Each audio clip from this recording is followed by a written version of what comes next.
Hello,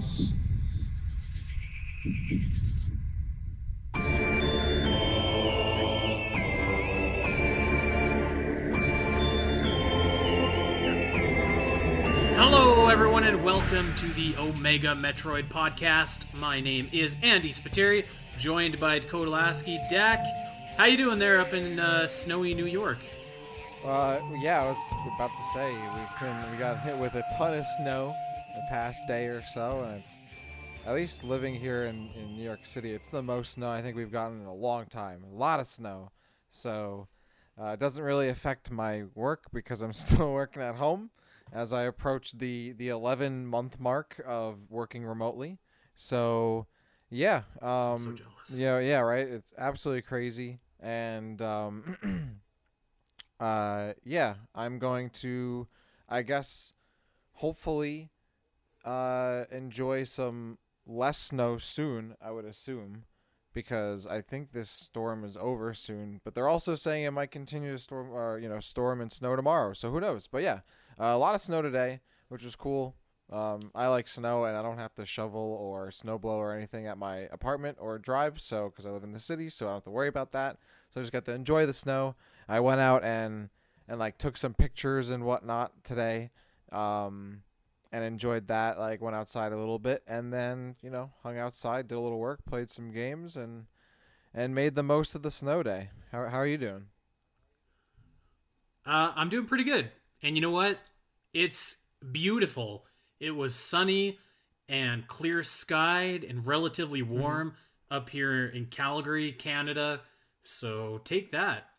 Not very often that I have nice weather and you don't. Yeah. But yeah, I'm doing great. I've been playing some a lot of different video games for a lot of my podcasts, and I am about to fire up on the weekend Mm-hmm. the one, the only, the legendary Metroid Other M. No. That's coming up for our 1 year anniversary, which is right around the corner. So I'm getting fired up, ready to play that. But not too long ago, you and I played Metroid Prime 2 Echoes, and that is what we are here to talk about.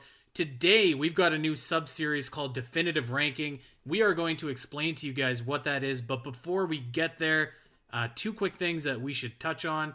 First and foremost, Mm-hmm. kind of a nifty little tidbit here, but looks like Nintendo has revamped its multiplayer server. So, hey, that's kind of cool. Multiplayer has never been really the strength, if you will, of Nintendo. So anything to fortify that backbone is a-okay in my books.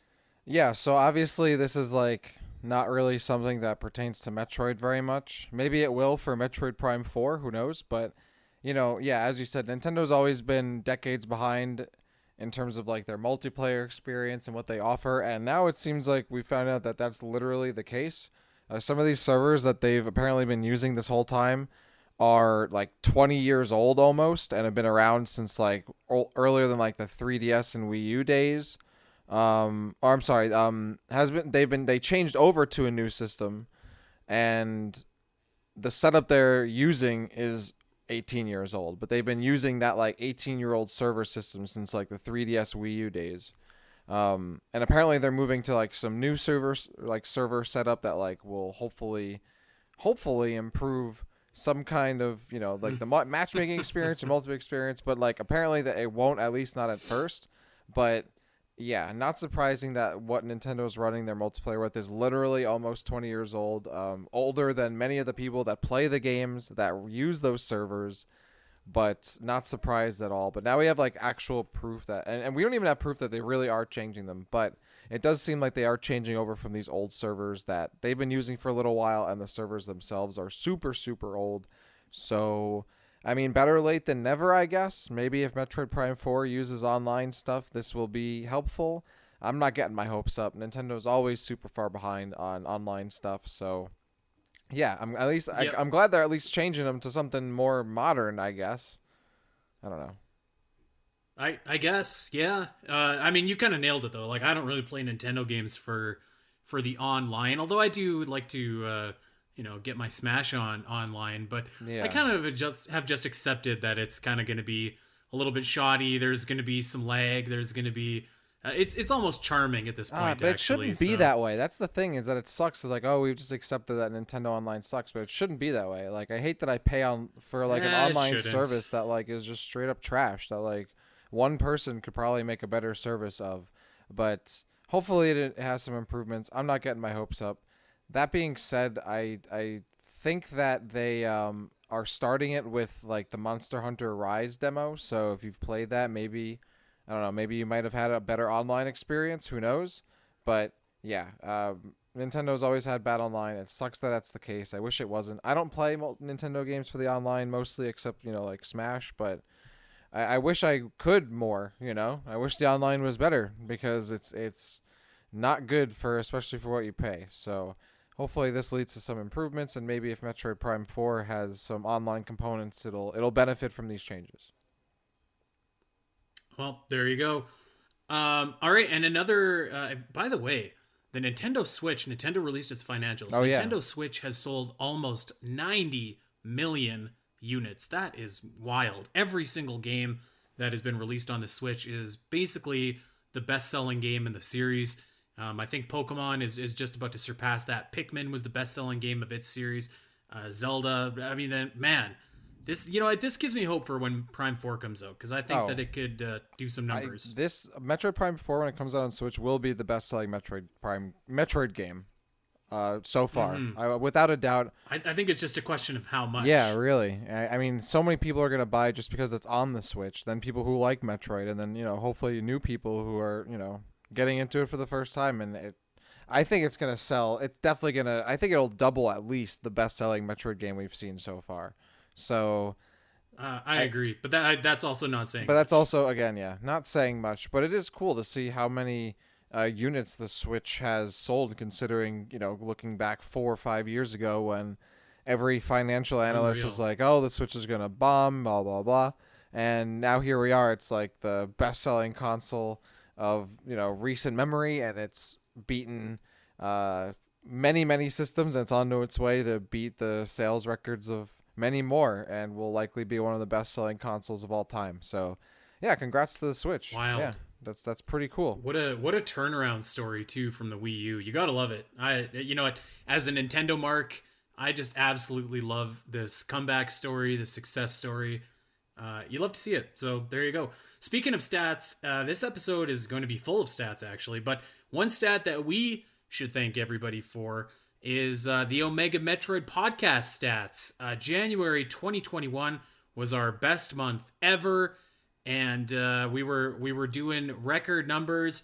When we started this podcast, it was with the feeling that, hey, even if nobody listens to this, that's totally cool. We're just a couple Metroid fans making stuff for the handful of Metroid fans out there that want to listen to it. So there's more of us than I thought, and I think that that's really cool. So thank you to everybody that's been supporting and listening and sharing to the podcast. Yeah, absolutely. I love checking the stats every month because it's nice to see like all new people showing up, and we even get like notifications for people who follow the show on like Podbean, and obviously we get all the notifications that we get from like Twitter, which is awesome, and that comes with more people listening to the show too. But I'm always checking out the stats of all the episodes we have, and looking at it right now, I think we've already surpassed like over 16,000 like listens and downloads overall. I think it mixes those two together, so which is awesome. And like looking all time, like you can see how far like we've come from, and not to toot our own horns, but to toot our own horns a little bit. It is nice, looking back, because you can go back all the way to early last year and see like the first month of March. I think we had maybe less than 500 listens and downloads, and now we've quadrupled that in less than a year, which is pretty cool. That's all thanks to y'all for y'all listening out there. So I would definitely appreciate Yeah. it. January 2021 hit like over 2K, really cool, big jump up from December, and then obviously our biggest month of the year, of the year and so far, and hopefully we'll continue to smash those records. But yeah, thanks everyone for listening. We enjoy doing the show, and it's also awesome to we have like more people asking us questions than ever, and I think more like in comment and engagements to like the episodes too. So that makes like that make And I love yeah, that. yeah, I it love makes it so that. worth it. So thanks everybody for listening. I love when other people do the work for us and ask us the questions, and all we I have was to gonna do is put it answer. that That's way, great. man. Come on. But yeah, And hey, if you're new to the show, don't be afraid to check out that backlog too. There's a lot of cool stuff that we did last year, and we were just kind of getting our foot on the well, ground. So speaking of which, actually, real yeah, quick shout out. I know Fussell Russell, I believe, who is one of our more recent listeners for the Omega Metroid podcast and gave us, I believe, a question or so last week, mentioned yesterday or earlier today, saying that I discovered the pod like a week ago, a week and a half ago, and I'm already up to the current episode. So has listened to wow. almost 50 episodes of the podcast in less than 2 weeks. Shout outs to you, man. That's pretty awesome. So yeah, that follows The his saying example. "too legit to quit" Yeah, comes to and we're mind. gonna reward you with Yeah. over other M content. So you're welcome, bro. Thanks for listening. Oh boy. Can't wait. All right. Well, let's get to what we're here to talk about today. Speaking of stats, I'm gonna lay down the premise for you guys, and I hope that you guys dig this. So a lot of you guys know that I am also involved with Zelda Dungeon, and one of the series that we have over there, which was created by the great Masi Segopian, is a series called The Definitive Ranking of Zelda. And what they do is they take each Zelda game and they break it down by 10 different categories. So, like the art style, the dungeons, the bosses, the music, etc. And they give it a ranking 1 to 5. Now, I thought that this would actually be kind of a cool idea, and a lot of this translated over to Metroid with a few little tweaks that we have made here and there. So instead of dungeons, we're doing the areas in a game. We're focusing a lot more on like the world and the atmosphere. We've put in a section instead of like items for expansions and how creative and how clever they are. So I think that this is going to be really cool, and I'm really excited to get a Metroid perspective on this because it feels like we've been doing it over on the Zelda side for a long time. And from the moment that I saw it, I was just like, man, this would be cool to do over in Metroid. And what better game to do than Metroid Prime 2 Echoes, which you and I both just recently played for Mapping Metroid. Yeah, and maybe we'll put like a little cool graphic together too, because don't you guys do that for the Zelda Yeah, definitive rankings? I think we need Yeah, to. so I feel Yeah. like we got to come up with some way for everyone to like submit their scores or something, and then maybe our score. I don't know. We got to do a whole thing. But that being said, I agree. Prime 2, I think, was a good way to start things off. And why not rank some more Metroid? I think we still have many more ranking episodes to go, and this is a cool another sub series to kick off here. So yeah, let's get into it. So before we get going, Okay. I do want to give the caveat here that when we are giving our rankings, we're kind of comparing these to other Metroid games. So what I mean by that is, so for some of these categories, I've given a lower ranking, but if I were to compare Metroid Prime 2 Echoes to any other game, it would probably be a 5 in like every single category. But we're going to hold it to what's called the Metroid scale. So it's going to be, we're kind of ranking in that 8 out of 10 to 9 out of 10 to 10 out of 10 area. So I think that almost every Metroid game is at least an 8 out of 10, maybe an exception here or there. But, if we give a lower score, it's just because we're holding Metroid to a much higher standard and comparing it to its peers, which, have a really high bar. So just want to throw that caveat out there before anyone hears maybe some of my picks and goes off. Because I have a hot take or two in here, I think. Well, I don't know if I have hot takes or not, so I'm ready to measure the temperature of my takes. So yeah, I'm ready. I'm not sure if we're gonna agree or not, but I figure we probably will in some ways and not in others, and that will make for some content for this podcast. So here we go. You betcha. Let's get it kicked off with category number 1, the world slash the atmosphere. So I want to be clear when we're talking about the world and atmosphere, it's not the like literal level design and stuff like that. That'll actually be reserved for the areas.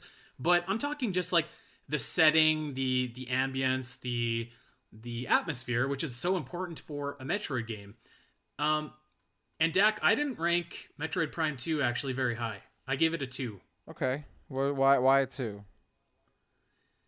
Well, because I feel like I feel like the world for me is just a little bit drab. Um, Except for Sanctuary Fortress, which we covered in Mapping Metroid. But you go outside of Sanctuary Fortress and you have the Aegon Wastes and the Temple Grounds, which are like actually both really fun areas. Like I really like them a lot, but they're just a little bit. I don't. I feel like they're a little bit bland to me. They're kind of very brown. They're kind of not the most popping is maybe the word that I'm looking for. It just didn't stick out to me as much. I do like that you have the troopers and the Luminoth everywhere, and you can kind of you can kind of see that there was this battle or there was this civilization there. But I feel like then you go over to even Torvis Bog is really dark and really kind of I don't want to keep saying bland, but it's very gloomy, which I'm not like a super fan of. And then of course the Dark World, which is in some parts, again, I'm thinking mostly in Sanctuary Fortress. It looks really cool, but then the dark version of Aegon Waste or Torvis Bog is again just kind of this like very very grim, very dark kind of a setting, and I don't know, I just didn't it didn't speak out to me as much when I played it versus kind of the way that you can go planet hopping and see all these different civilizations and corruption, or the way that Talon Forge is like is teeming with life. I don't think that it's bad necessarily, but I think compared to kind of the ambiance and the atmosphere of some of the other Metroid games, it's a little bit lower for me. And by the way, every time I give a low score, it really pains me because, like I said, I actually do love Metroid Prime 2 like a lot. So yeah. Yeah, I think you're pretty spot on for the most part. I gave it a 3. So for the world, because I mean otherwise, aside from the fact that like the good and evil, like light and dark world thing is like pretty derivative, right? Like even in what Hmm. 2004, I think that had been already kind of done to death in media. And even now looking back at it, it's not like I think it's fine for what it is. And I almost feel like every Nintendo game has to have some kind of like light and dark game in it or something. Just I don't know, like Nintendo has some kind of quota for doing that like gimmick, like Zelda has it and Metroid has it, So but so many many people have it. franchises in Nintendo have this, and it's just like a common trope in like fiction. But I think it's fine for that. Like it works, and I think how it's implemented is for the most part okay. Like it's pretty standard. Like the Luminoth are just kind of stand-ins for the Chozo, and the Ing are. I mean, not really stand-ins for anything, but they are essentially just kind of like a ravenous, like bestial race. So they don't have too much depth to them, but it still works, right? And that's why I give it like a 3. But it's not like Yeah. impressing in like conceptually. I think what made Metroid Prime 2 work is that it gave like more of the gameplay and gave us more of Metroid Prime in terms of like the gameplay and giving us new things to explore and building on the formula that Metroid Prime had already built and gave us. But at the same time, it didn't. What it didn't do is give us a location and all these different like a larger spectrum of locations in terms of how they look. So like which Metroid Prime and Metroid Prime 3 do I think a little better. And yeah, you have like the Sanctuary Fortress, but agreed. I think a lot of the time, like Metroid Prime 2 tries to like cover up the fact that it doesn't have like a larger spectrum, like diverser locations by having like the light Hmm. and dark world. It's like put those spins on these areas. And that I think is cool. And I like that. And revisiting quote unquote areas you've been to or whatever, but in a different way, I think would give it that extra point. Not a 4 for me. And I guess if we're going with like there are no fives or fives are so rare, then 4 is more common, then I'd probably give this a 3. So yeah, it'll be a 3 for me. I think Metroid Prime 2's world is pretty solid, but a Yeah. bit derivative. You know what? And not to say that there will never be fives. I This probably won't surprise you. I feel like there is a Metroid game I could make a case for almost straight fives, but it's not. It's not Echoes for me. I think without the Dark World, this is a 3 to me, but I'm just gonna knock it down a little bit more. So we have a 2 and a 3. Let's go over to the art style, which Metroid doesn't have as diverse of art style game to game as Zelda does, but I think that for art style, a big factor for me is like how is the alien life designed? How is Samus herself designed, her suit, her ship? What, like, I don't want to say graphics, but we'll also put graphical fidelity, I guess, in here. Like, how gorgeous does the game actually look? And you know what? It's kind of more of, like I said, kind of a darker. God, I don't want to say bland, but I'm going to say it again. Blander game, but like I'm going to give the art style of Metroid Prime 2 a 3 just because I think that Samus herself looks really great. I think that all of her different suits look spectacular. The Luminoth are visually very stunning. I think that the Ing look kind of imposing. I like the way that they're designed. It does have some cool designs for some of the bosses. A lot of the enemies are just kind of reskins from Metroid Prime, which brings it down for me a little bit. But we this would have probably been a 2 for me. But then we were talking a couple weeks ago about Sanctuary Fortress and how spectacular it is. So Sanctuary Fortress just brings us up to a 3 to me. The entire like aesthetic of that area and the way that the developers just made the graphics look and pop with all the lines and stuff like that, I think is like just so gorgeous. So yeah, this is a 3 for me. For art style for Prime 2, I'd give it a 4. I like Prime Okay. Two's art style. I think it's really distinct. Like, yeah, it might be like drab and gray at times and might not be Metroid Prime, but I think like Metroid Prime Two's visual identity is very distinct. A lot of the enemy designs I think are very distinct. Samus's suits are probably the most distinct art design, like design wise, that in any of the Prime games, Mm-hmm. and those stand out a lot and are really kind of put on display. Like the weapon designs and like how their art artistically designed, I think are stand out the most and are the more exceptions to the rule.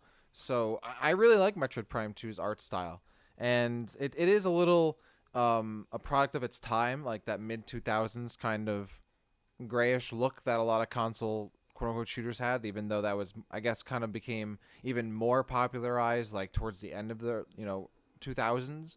Um, Overall, I still think Metroid Prime 2, while it doesn't have like the environmental like lushness of like Metroid Prime, because it's right, it kind of is like literal jungles and all of that. Metroid Yeah. Prime 2 feels more abstract and has like a more like geometrically like out there kind of look to it, even outside of like Sanctuary Fortress.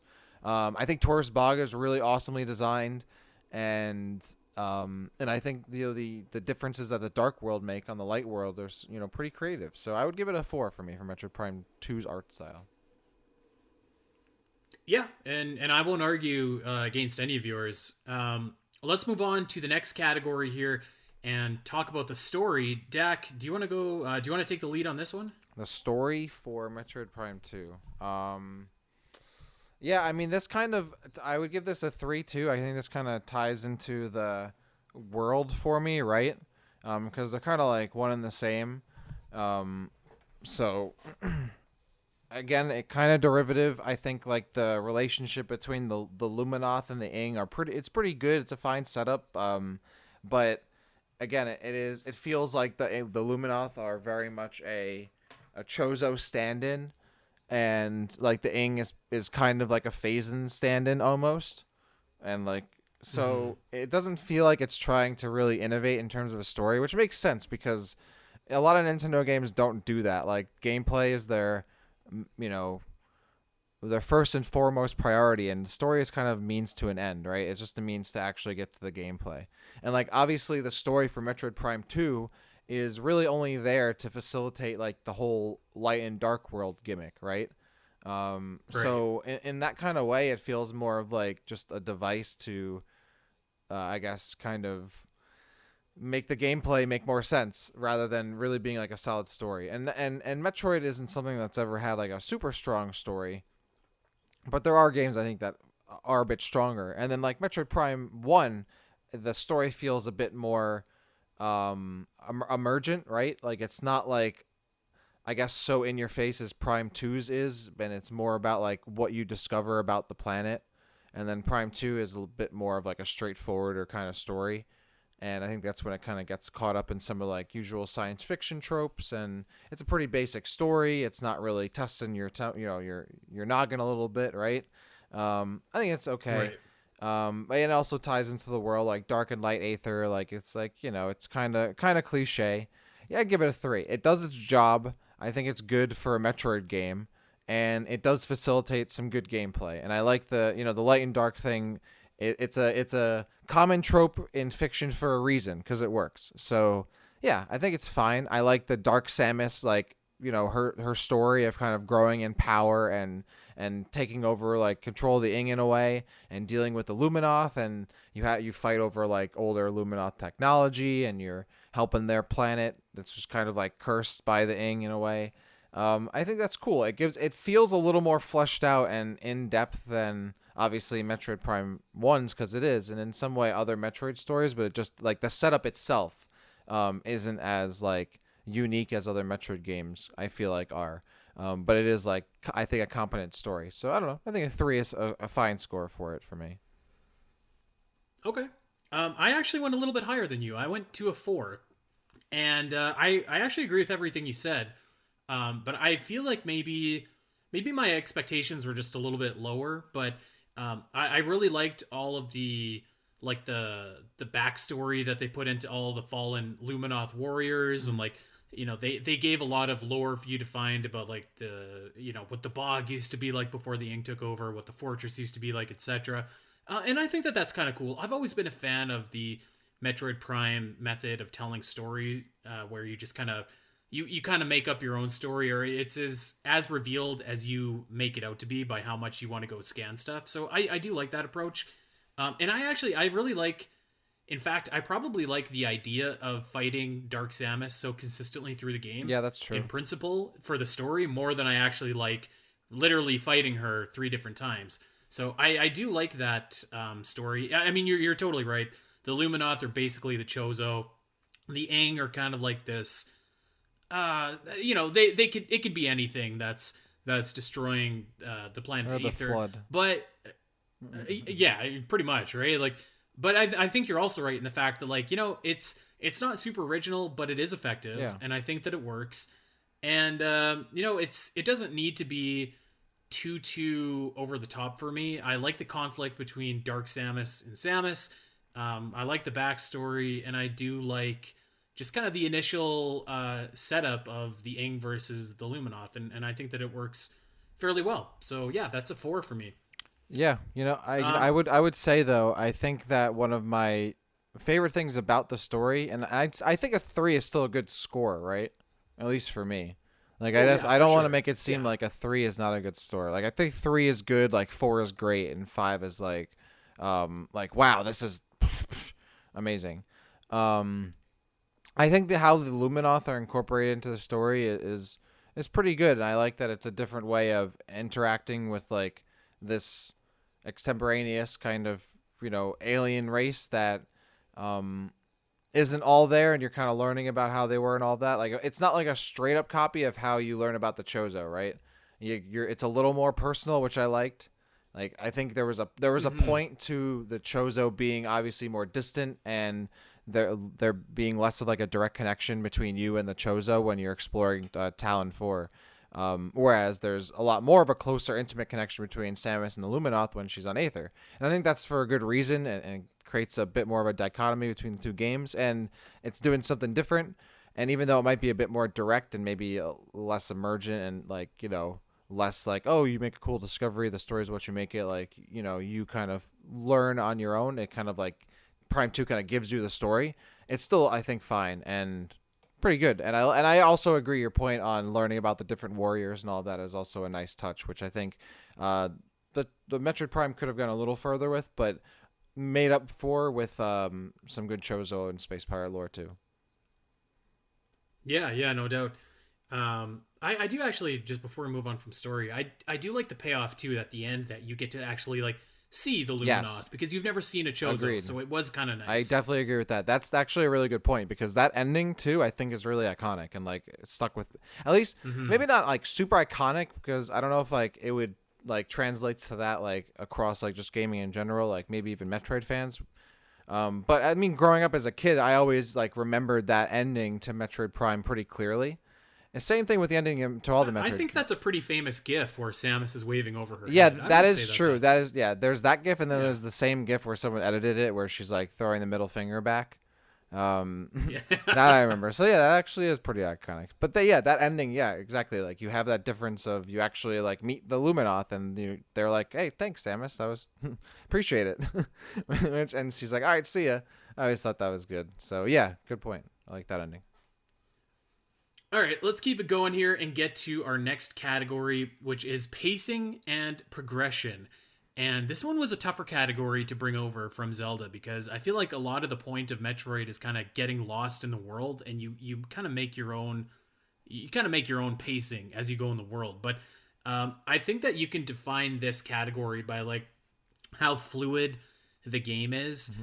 and if you ever get to parts where you're just like, oh god, not this part, or like this section is a slog, or whatever, right? Like I feel like if there are no points in a game where you're just like, oh, I hate this part, then you have really great pacing and progression. And I feel like Metroid Prime 2 does okay for this. I gave it a 3. At the beginning, I think that the Dark World really hurts Metroid Prime 2. It always feels like a slog to have to go through there, and you know the redeeming quality of that is that at least it is fast, and you kind of are literally sprinting from one safety bubble to the Mm-hmm. next. So I think that that is at least kind of the silver lining, but I think that the Dark World parts are fairly weak and bring down the pacing for me. It gets better as the game goes along.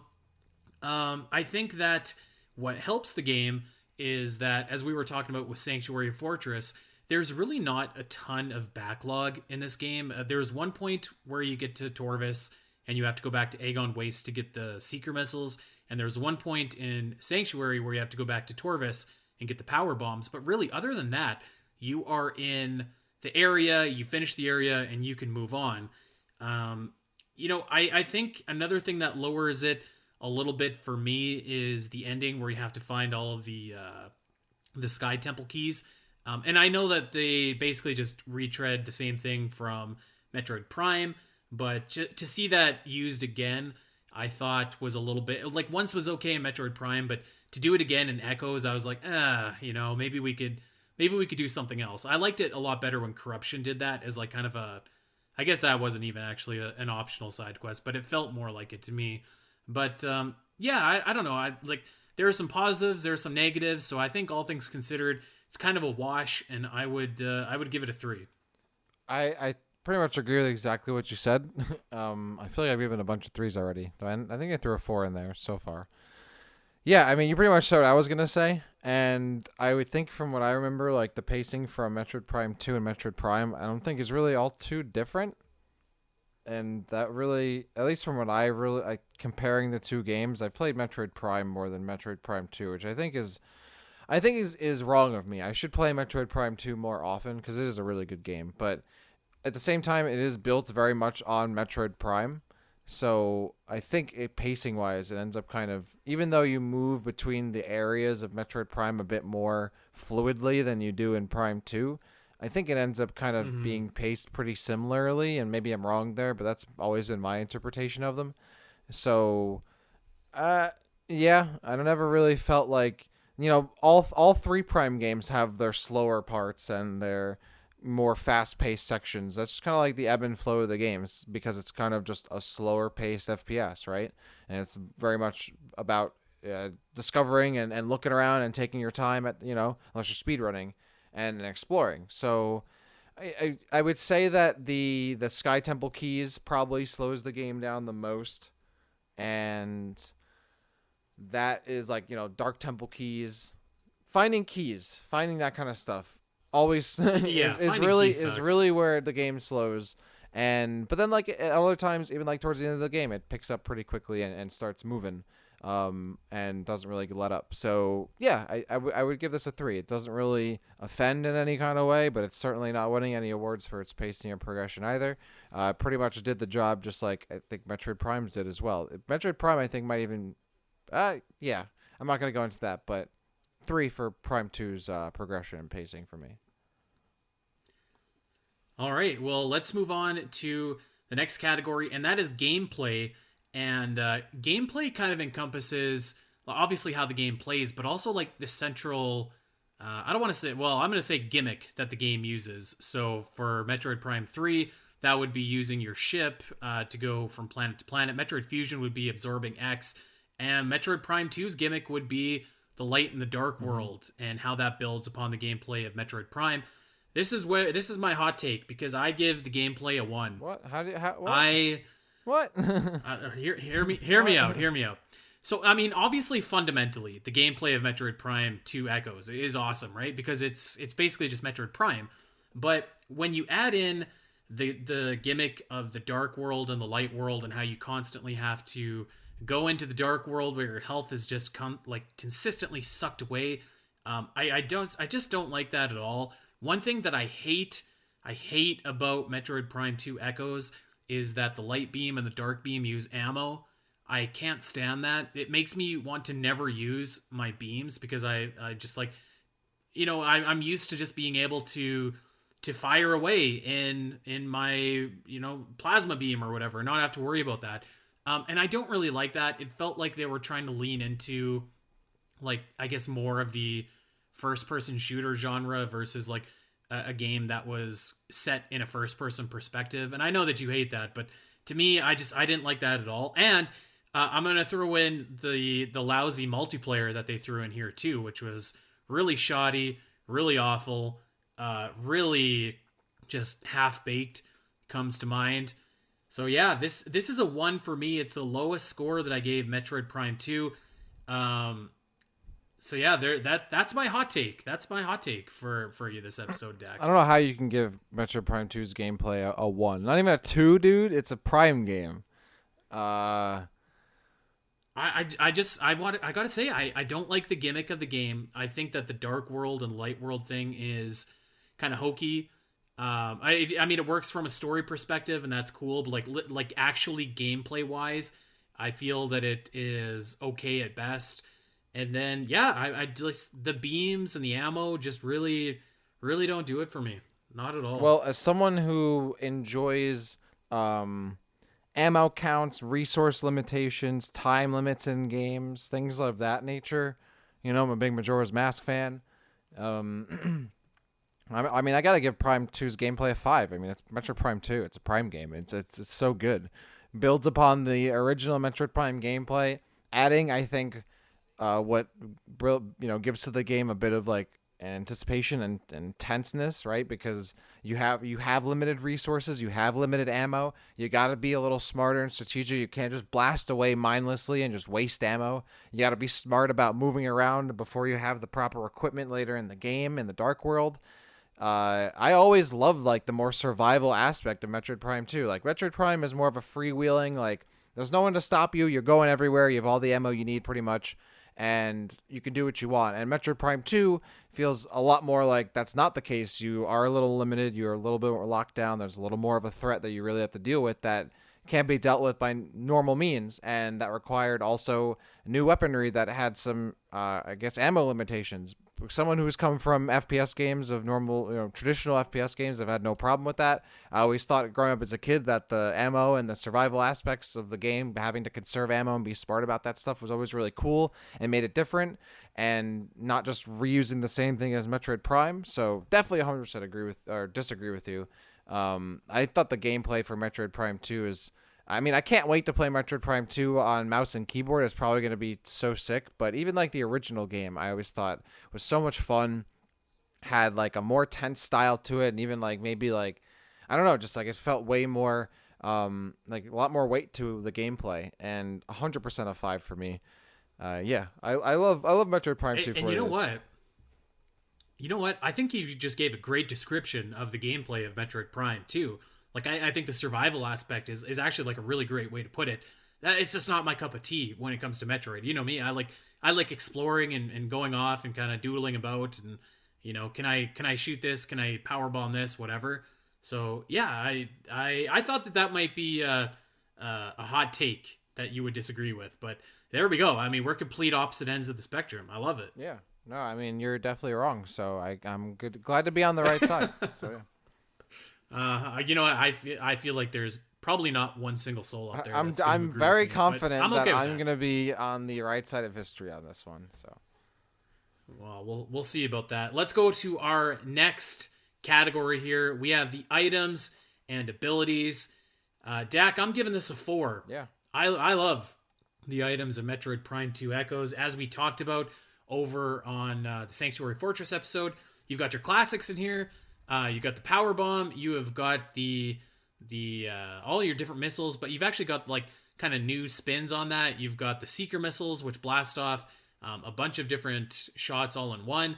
You have some really cool suits, really cool visors in this game. You know, we kind of talked about how the Echo visor was a little bit contrived, but I don't really care. I think that it looks like really cool, and I love using it. Um, I thought that the screw attack was like okay, but the other half of me just loved seeing it in the game at all. So I was kind of like I was a little bit more lenient. If it wasn't for the light and the dark beam, this might actually be it might actually be a 5 for me now that I'm thinking of it because I really do enjoy all of the different power ups that you get in this game. Um, I think that they added some really cool stuff to to the Prime canon. It would have been pretty easy to just kind of recycle all of the items that you used in Metroid Prime, but they didn't really do that. They put some in, but they built upon it in a really smart way. So I'm giving this a 4. I think that they did a really good job. I would have liked to see the screw attack maybe translate to 3D a bit more, but since this was their first kick at it in 3D, I'm going to give them a pass, and yeah, tell them give them a pat on the back because I think they did a good job. well, I'm again. You pretty much said what I was gonna say. I think, yeah, it's a 4 from me as well. Metroid Prime 2 has some of the more iconic, I think, additions to Samus's repertoire and I don't know, library or artillery, so to speak, armory, right? One of those words that you have. Not, I mean, Metroid Prime 2 adds a lot of stuff, not only just like with enemies, but in terms of weapons. Yeah, I think you nailed it on the head. You have like the reinterpretation of older stuff, like the screw attack, which might not have been perfect, but still awesome to see in the game. And you had the dark beam and the light beam, which are obviously stand-ins for some older weapons, but are cool takes. Really look awesome to look at, and obviously work really well in the context of light and dark aether. The annihilator beam is really cool. And then you have your more standard stuff that returns in every Metroid game. It's like a good mix of all the different stuff, new stuff, interpretations of old stuff, and then the classic weapons that you are come to know in a Metroid Prime or even just a Metroid game, right? Like the dark Mm-hmm. suit and the light suit are some of my favorite suits in all of Metroid. It's real. I always thought, I mean, coming from Metroid Prime, where all of the suits are essentially just color swaps, right? And even before that, Metroid Prime 2 is really the first time that Samus's suit really changed like dramatically in terms of its build.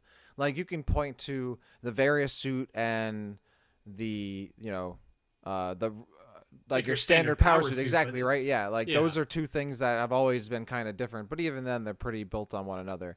But like the yeah. dark suit, very different design, even though it is somewhat similar to the Varia. And then like the light suit is more akin to like your fusion suit and all of that, and really kind of like goes in both paths, right? A build on both kinds of types of suits. I always thought that was cool, and Metroid really has continued, for the most part, here and there, continued to try to provide more kinds of suits that really change the formula, and I always appreciated that. And then obviously you have the really cool visors too. You have the dark visor and echo visor, which are pretty sweet and look pretty Mm-hmm. awesome.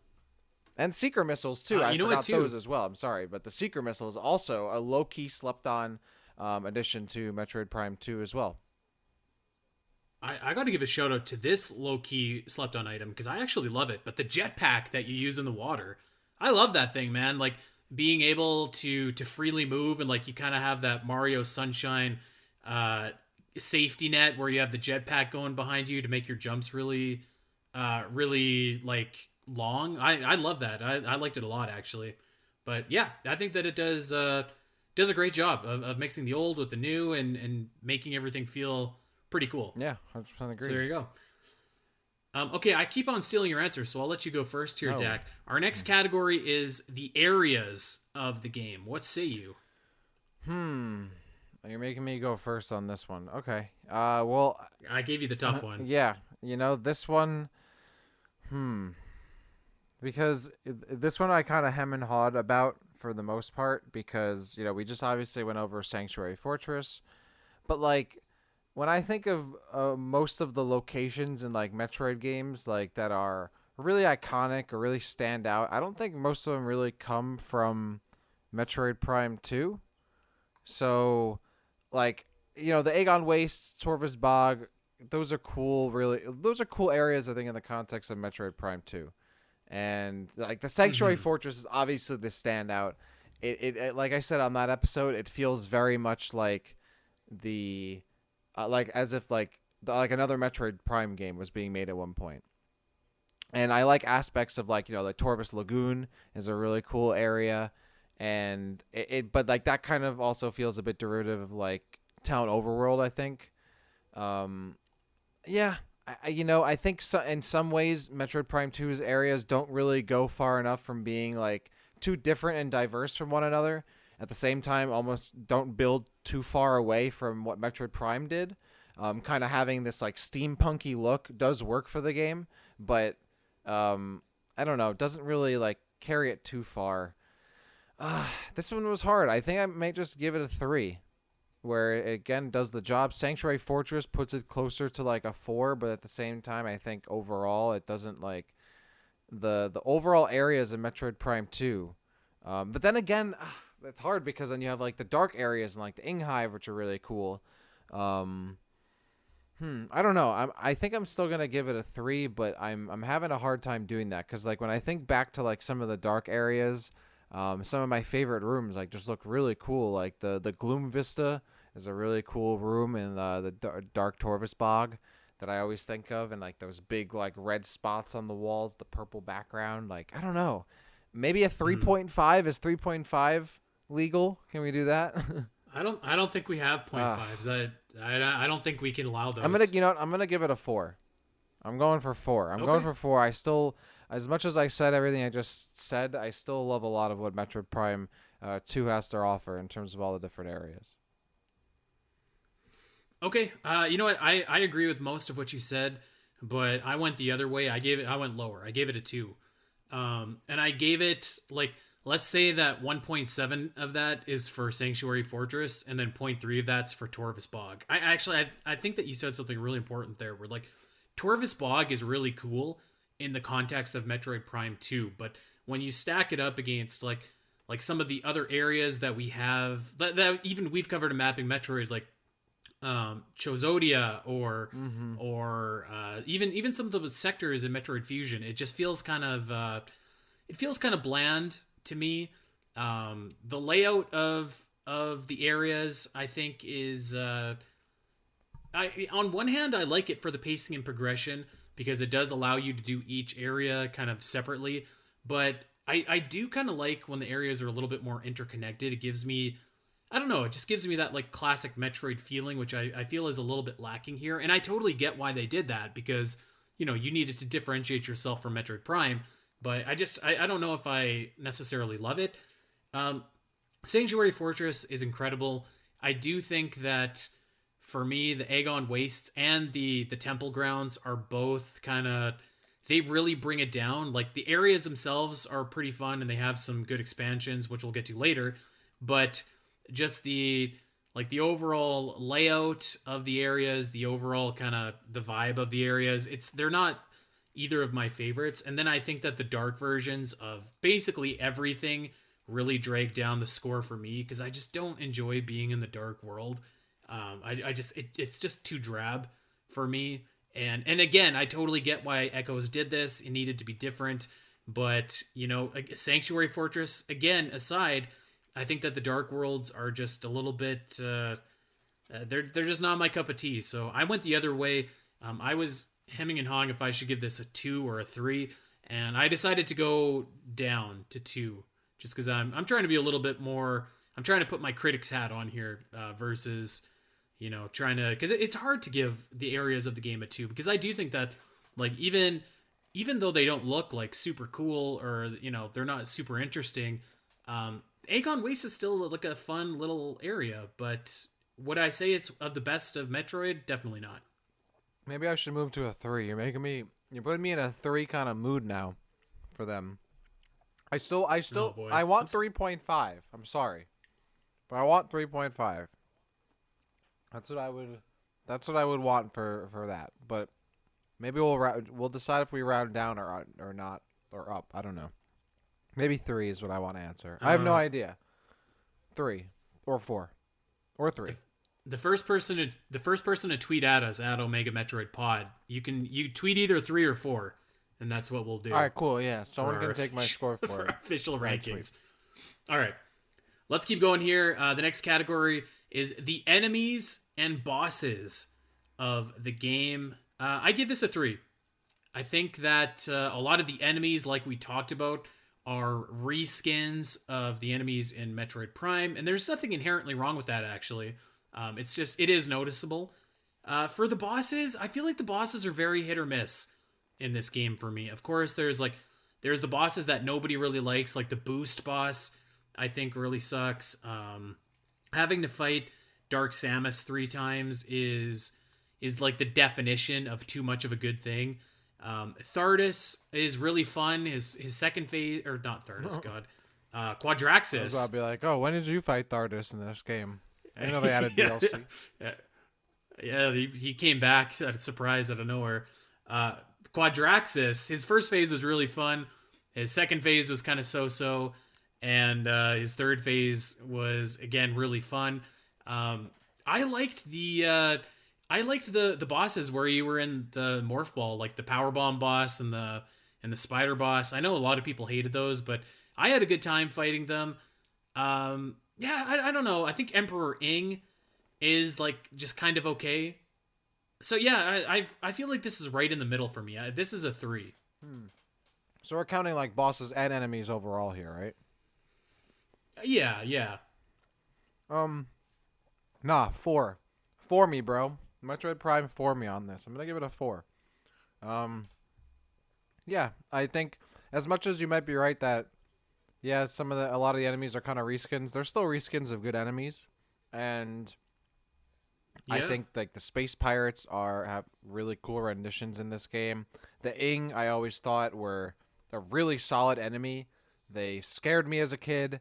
They're feral. They're bouncing back and forth. They have a really awesome design. They're big. Um, so I always liked the Ing as enemies and just like as characters overall.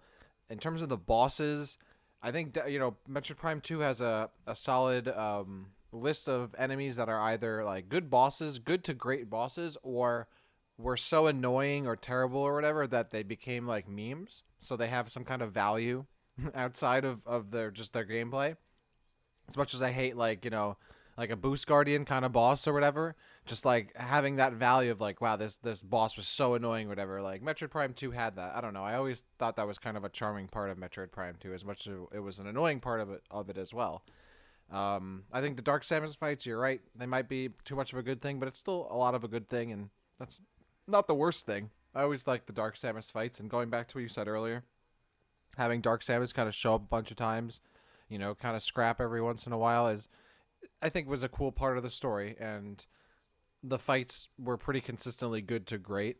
Quadraxis is a standout boss and one of the better Metroid Prime bosses overall, I think, too. So, and the Emperor Ing was pretty solid. I mean, overall, I think Metroid Prime 2 does a really good job with its enemies and either just builds on what Metroid Prime did or, slightly modifies them and twists them to fit the game, or brought in some new enemies that I think, gave the game its own kind of identity. I think the Ing themselves are some of my favorite enemies and like factions in Metroid overall. So for that alone, I think really puts Metroid Prime 2 up there in this category for me. So yeah, I'll give them a 4. I wonder if maybe something for me is like, I feel like the Ing would have maybe resonated more if we hadn't have had the X before it, you know, Hmm. like because they're both like kind of similar. They're these alien threats that absorb your abilities, and you have to fight them to get I them guess that's back. true. Uh, I never. yeah, as you were saying that, I was kind of thinking of that. Like, why don't I like the Ing more? Well, I mean, I like the X a lot, and so like more of the X is not really an issue with me. But I never really Mm, saw the Ing and the X as very similar because like they do absorb powers, but I mean, that's really the and like they're aliens, but like that's really the extent of their similarities, right? Like Ings have actual like yeah, and yeah, like I don't mean to say that they're like no, super I know. similar, just like kind of more so like this new alien threat, I guess, is the parallel that I'm drawing. But yeah, I don't know. I think that they're okay, but I think like I didn't even mention the Grapple Guardian. I Oh. think that that's probably the worst boss in the game, actually. Yeah, you know, I would Yeah, say that for at least a lot of the time when I look at Metroid enemies, like do they have like a kind of like compelling gameplay purpose or like, you know, scenario and are they compelling story-wise, right? That's that at least that's for mm, me. So like I like the X because I don't know, the these enemies that you can absorb but like have different types, like some you can't absorb, some you can freeze, like some are really big, they float around and are not tied to the ground and have a different kind of movement style than other characters. I like that. And obviously they're a big part of Fusion's story. They lead the whole thing. Ing, same thing, but they're different. Like they aren't like just like the X are intelligent, but they're intelligent because they're absorbing other creatures' intelligence, right? Like the Ing are like their right. own species and culture that are fighting just other cultures, right? So it's more of like just a war between civilizations, where the X really isn't that. It's just like a parasite. So the Ing, I like that about the Ing that they weren't just a parasite, right? They might be used by Dark Samus in a way, right? But ultimately the Ing kind of have their own motivation and goals and are their own thing that existed and aren't just like a mindless creature that you fight. They are more than that. So I don't know. I think that I always like that about the Ing. And then just design wise, always I think looks really cool and kind of scary and are probably the most iconic thing about Metroid Prime 2 and design wise, like from the enemies, as far as I'm concerned. Yeah, I actually, and I don't disagree with that, but I guess for me that's more of a credit to like the art style and the Yeah. story. But I see what you're saying, and I agree with what you're saying. All right, let's keep it going here. We have two more categories to get to before we wrap it up with Metroid Prime 2. Expansions, collectibles, and extras are the next category. So I'm excited for this one because I think that this game does a good job. But I'll let you go first, Dak. What do you think? So like when we're counting expansions and collectibles and extras here, like I'm just looking at like we're not including suits though. So I wanted to hear your Yeah, answer. just like I your. want to hear your answer more on Okay, this. I can go Yeah, I want to hear first. your answer more. And just to clarify, I'm talking like all of the missiles, power bomb expansions, stuff like that isn't essential to finishing the game, but um, a lot of the stuff that you have to do like really creative puzzles or whatever to get, or like a couple weeks ago when I was talking about how I was a really big fan of all of the different spider track ball puzzles. I gave this category a 4. I think that Prime 2 Echoes does like a pretty consistent job of offering like really fun expansions. They do, as much as I don't really like the gimmick, they do make pretty good use of the light and the dark world to, kind of further Samus and get some of those power ups. There's a lot. I noticed a lot of spider track power ups in this game, which I thought were really fun. I pointed out a few that I really liked in particular on our Sanctuary Fortress episode. But there's also a bunch that are scattered around, like Torvis and Agon, and even the Temple Grounds, which I think are quite clever and quite fun. There's one in Torvis where you have to like kind of use your bomb jump to go up this really complex tunnel, and you have to use the bubbles to boost yourself up. I thought that was really fun.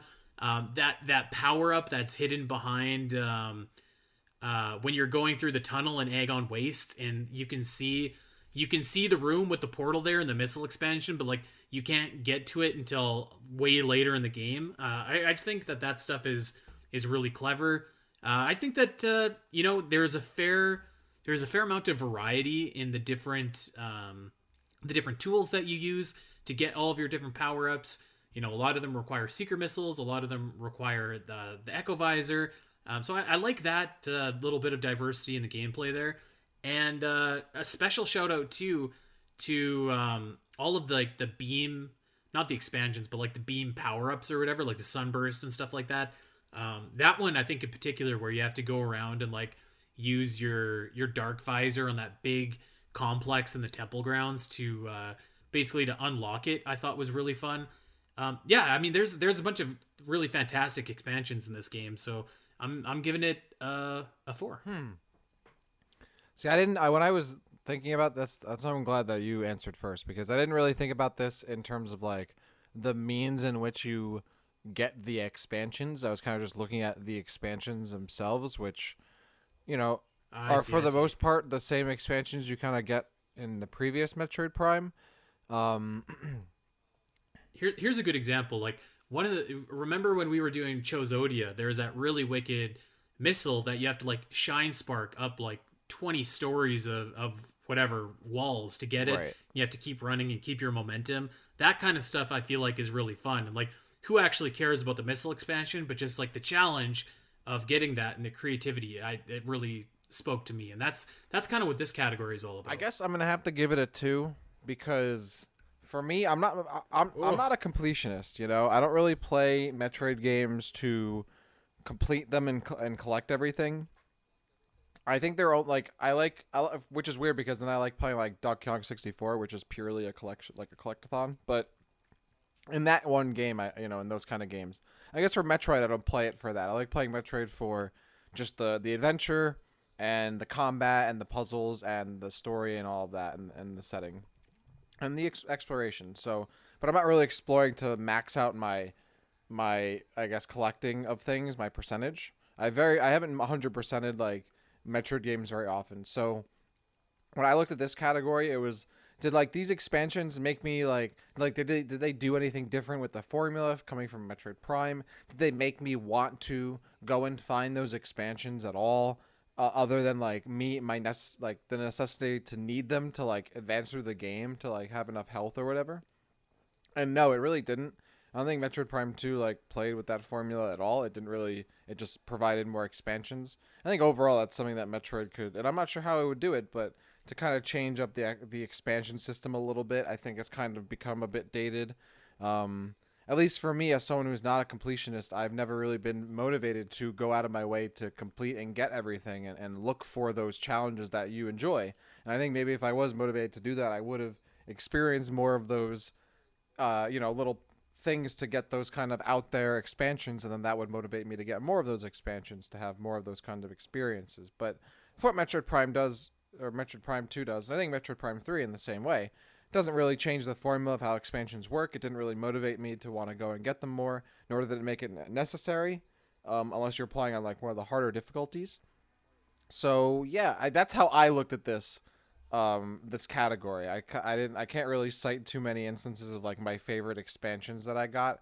It was more of like it was the same thing as Metroid Prime for me, where I never felt like I had to go out of my way to get everything. I just got what I needed, like the bare minimum, and made it work. hey, If that's if okay that with makes me. Shout out to sense. Donkey Kong Donkey Kong 64. 64 Yeah. goated game. Where's Donkey Kong 128? Where's Chunky? Where's Lanky?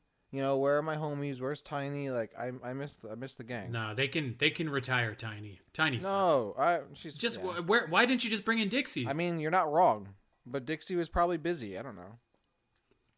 I don't know. Let's move on to the last category here. We're definitely running long, but that's okay. Let's talk about the music of Metroid Prime 2. And Dak, I'll let you go first for this one. How about? Oh my god, man, you're just putting me on the spot today. I think Metroid Prime 4. Wow, Metroid Prime 2's music gets a 4 from me as well. Um, Metroid Prime 1 gets a 5 from me. If that is context for this score, I think Metroid Prime 2's music is just slightly below Metroid Prime, where Metroid Prime I think has soundtrack wise a bit more range. I don't know if Metroid Prime 2 has the same range as Metroid Prime 1's soundtrack. And there are, I would I think agree. some tracks in Metroid Prime 2 don't stand out as much.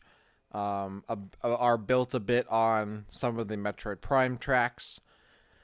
It does like when you think of like Metroid Prime, like the soundtrack just immediately stands out when you think of that game. I don't think the same can be said about Metroid Prime 2. It's sufficient, and there are some really good tracks. And obviously, again, you got to go back to Sanctuary Fortress, which has, and like the Temple Grounds area, which has some really good banging music, like really good. But does it like stand out like Metroid Prime's does? Does it like really? Is it like a five? No, not for me. I'm gonna give it a 4 though. It's very up there. I mean, this is Metroid Prime 2. It's hitting on all cylinders pretty much on my end. So, yeah, that's a solid 4 from your boy. I agree. I'm gonna give it a soft 4. I was going between 3 and 4, and I decided just to round up. Yeah, I mean, you nailed it, man. Like Sanctuary Fortress is just like, I think it's easily the best track from this game. The lower Sanctuary Fortress is also awesome. I love the Torvis Bog themes, both the depths version and the regular version of the bog theme. Aegon Wastes is the weak part, I think. It's definitely the weak link of the soundtrack, which kind of contributes to my feeling on the area. I think if it had stronger music, it would stand out a little bit more. But yeah, Temple Grounds is cool, and I love the Dark Samus theme. I love that fight theme music. It really gets my blood going. So I think that is really strong. So yeah, really really strong music, I think, for Metroid Prime 2. To be honest, I was thinking about this and I was like, man, what Metroid game would I not give like a decently high score to in terms of music? And I couldn't think of a whole lot, to be honest. Um, a Metroid game that you wouldn't give a decently high music score to would probably be like the original Metroid or Metroid 2. I don't know, just because the music is so dated. That's pretty much, yeah. And that's pretty much what I was thinking of. Like, the only thing that you can really knock about Metroid music, in my opinion, is the technology in which it was made on at the time. Yeah. Because I think that the music for Metroid is like, if not the best, then right up there with the best of any series ever. So yeah, this is a 4 for me. Really strong. Really, a lot of them are. You're right. They're not as good. The music isn't as good as Prime, but I can still, anytime I want to, I can start whistling Sanctuary Fortress or Torvis Bog Depths, and I think that's pretty cool. I think that's an accomplishment in and of itself if you have like immediately recognizable music to me. Yeah, I 100% agree. Whew, well, there we go. We are done. Our first definitive ranking. I'm gonna make up a little graphic so you guys can see our scores here and keep track of with us along our journey here, because eventually we're going to do all of the Metroid games, and I'm really excited for that. I hope that all of you guys dig this format, and of course we want you to let us know what you think, what you agree with, what you disagree with. I know all of you disagree with me about gameplay, but I don't care. I am giving it a 1, and I'm sticking by that. So yeah, there we go. First episode in the bag. What did you think, Dak? I feel like we're gonna get a lot of episodes where we're giving a lot of 4s and 5s, which is not a bad thing. But I can't wait for the other M episode. That's all I'm gonna say. Yeah. I can't wait for that either, as a matter of fact. And that's coming not that soon. Maybe not a definitive ranking episode, but we're going to have some other M content for you for our 1-year anniversary, which, if you can believe, is only a few short weeks away. We are running long, so let's get out of here, Dak. Thank you, everyone, for making last month so successful. Please head on over to Podbean, iTunes, wherever you get your podcasts. Go and like and subscribe. Tell a Metroid fan in your life where they can get their Metroid fix. Check us out over on Twitter at Omega Metroid Pod. I am at Spateri316. Dak is at DakCity_. We are out of here. Let us know what you think about our definitive ranking, and we will see you guys next week. Take care.